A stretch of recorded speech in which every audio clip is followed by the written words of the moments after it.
Welcome back to another video. In this video, we are going to solve this problem that cube root 1000. So how to solve this? This is a basic thing that we are clear. So first of all, here we write 1000. Now we divide it by 2. We have to find the all factors of 1000. So 1000 divided by 2 is equal to 500.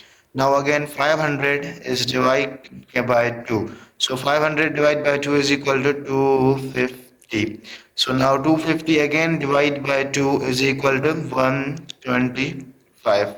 So now we use the table of 5. Table of 5 on 125 is 25.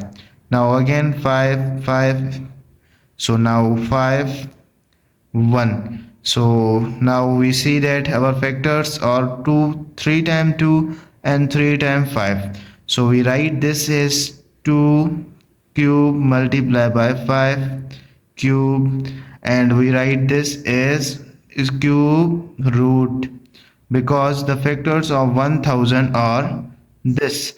Now we write 2 cube root on this multiply by cube root 5 cube.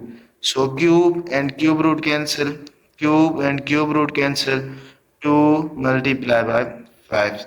So 2 multiplied by 5 is equal to 10. So that's why we say that the cube root of 1000 is equal to 10.